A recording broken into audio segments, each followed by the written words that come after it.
ప్రతి ఉదయం దేవుని వాగ్దానం అనే కార్యక్రమానికి ప్రేమతో మిమ్మల్ని ఆహ్వానిస్తుంటున్నాను.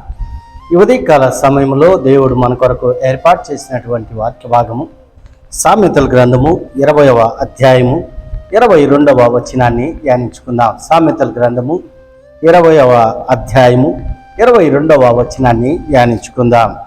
యెహోవా కొరకు కనిపెట్టుకునుము, ఆయన నిన్ను రక్షించును.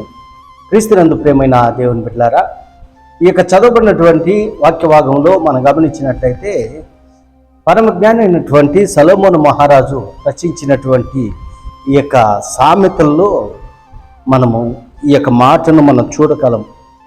దేవుడు ఈ ఉదయకాల సమయంలో నీకు నాకు మనందరికీ ఇస్తున్నటువంటి వాగ్దానము, యెహోవా కొరకు కనిపెట్టుకొనుము, ఆయన నిన్ను రక్షించును.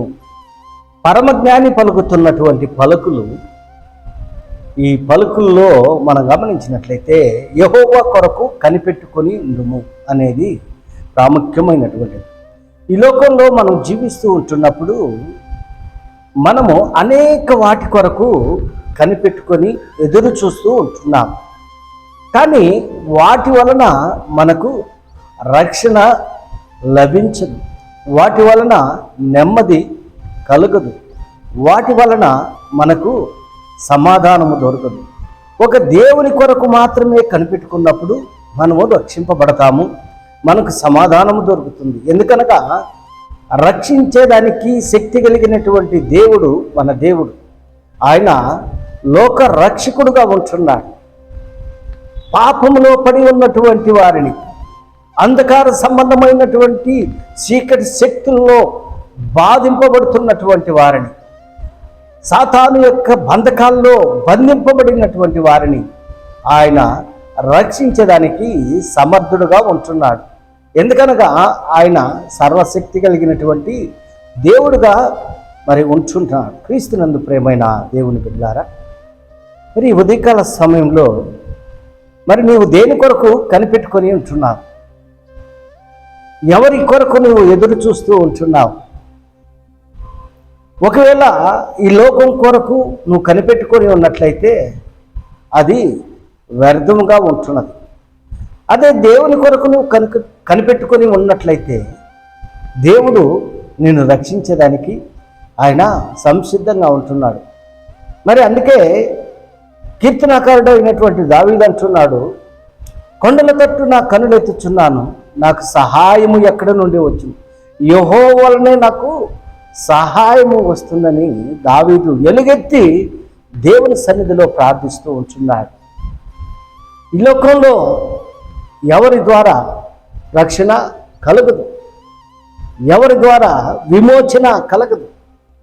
ఎవరికి ఈ యొక్క రక్షణ అవసరమైంటుందంటే దేవుని ఎరగనటువంటి వారు దేవుని అంగీకరించినటువంటి వారికి రక్షణ అవసరమైనటువంటిది.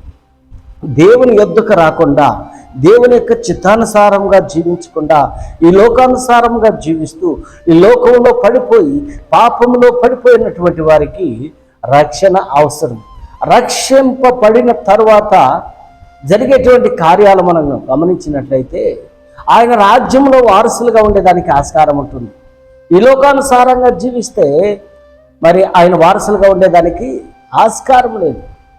ఆయన కొరకు కనిపెట్టుకొని ఉన్నట్లయితే, ఆయన కొరకు ఎదురు చూస్తూ ఉన్నట్లయితే రక్షణ అనుభవంలోకి వచ్చేదానికి ఆస్కారం ఉంటుంది. అందుకే దేవుని యొక్క వాక్యం మనం గమనించినట్లయితే యెహోవా కొరకు ఎదురు చూచువారు నూతన బలము పొందుతారు అని దేవుని యొక్క వాక్యంలో మనం చూస్తుంటున్నాం.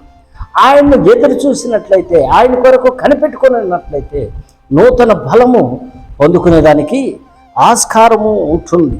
అందుకే అనేక విషయాలను ఈ యొక్క అధ్యాయంలో సొలొమోను మహారాజు మరి మాట్లాడుతూ ఉంటున్నాడు. క్రీస్తునందు ప్రియమైన దేవుని బిడ్డలారా, దేవుడు ఈ ఉదయకాల సమయంలో మరి నీకును నాకును ఇస్తున్నటువంటి వాగ్దానం, యెహోవా కొరకు కనిపెట్టుకొని ఆయన్ని కనిపెట్టుకున్నట్లయితే ఆయన మనల్ని రక్షించడానికి ఆయన ఎల్లవేళలా సంసిద్ధంగా ఉంటున్నాడు.